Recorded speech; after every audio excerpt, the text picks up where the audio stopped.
కొమురం భీం ఆసిఫాబాద్ జిల్లా కాగజ్నగర్ పట్టణంలోని పిల్లలకు చదువు చెప్పాల్సిన ప్రైవేట్ పాఠశాలలు వ్యాపార కేంద్రాలుగా మారుతున్నాయి. నిబంధనలు పాటించిన ప్రైవేట్ స్కూళ్లు నర్సరీ నుంచి 10వ తరగతి వరకు ఇష్టారీతిన పాఠ్యపుస్తకాల అమ్మకం, బుక్ స్టాల్స్తో రహస్య ఒప్పందాలు వంటి వాటిపై తల్లిదండ్రులపై మోయలేని ఆర్థిక భారం పడుతోంది.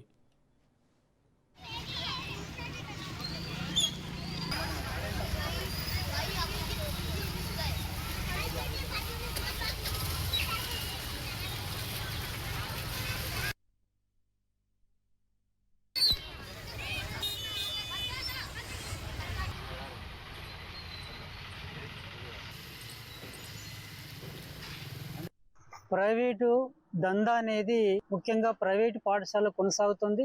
ప్రభుత్వం ఉన్నటువంటి అటు స్టేట్ సిలబస్ కానీ ఇటు సిబిఎస్ సిలబస్ కానీ పుస్తకాలు అనేది ఒక వ్యాపారంగా మారిపోయింది. సంబంధించినటువంటి అకాడమిక్ పుస్తకాలే కాకుండా వాటికి సంబంధించినటువంటి వర్క్ బుక్స్ కానీ గైడ్లు కానీ ఒకటే బుక్ స్టాల్లో కొనడంలో ఆంతర్యం ఏంది? ఈరోజు బుక్ స్టాల్లో అక్కడ గంటల పడి నిలబడి పిల్లల తల్లిదండ్రులు చాలా ఇబ్బందులు ఫేస్ చేస్తున్నారు. మరి ఒక్కటే బుక్ స్టాల్లో అన్ని రకాలైనటువంటి పుస్తకాలు ముఖ్యంగా వర్క్ బుక్స్ ని కొనిపించడంలో ఈ బుక్ స్టాల్ ఏ రకమైనటువంటి మేనేజ్ చేస్తుంది ఈ ప్రైవేట్ పాఠశాల యాజమాన్యానికి ప్రశ్నార్థకం. ఈ దందా ఇలా ఉంటే ఈరోజు ప్రైవేటు పాఠశాలలో ఉన్నటువంటి ఒక 10వ తరగతి విద్యార్థికి ఒక్క స్కూల్ తీసుకుంటే ఒక 10వ తరగతి విద్యార్థి నుంచి పాఠశాల యాజమాన్యము వసూలు చేసేది దాదాపు 35,000 రూపాయలు ఉన్నది. కానీ ఈ 35,000 రూపాయలని ఏదైనా టీచర్కి ఇస్తున్నారా అనేది ప్రశ్న. ఏ ఒక్క టీచర్ కూడా 35,000 టీచర్ జీతాన్ని ఇవ్వట్లేదు. ఎందుకని అడుగుతున్నాను.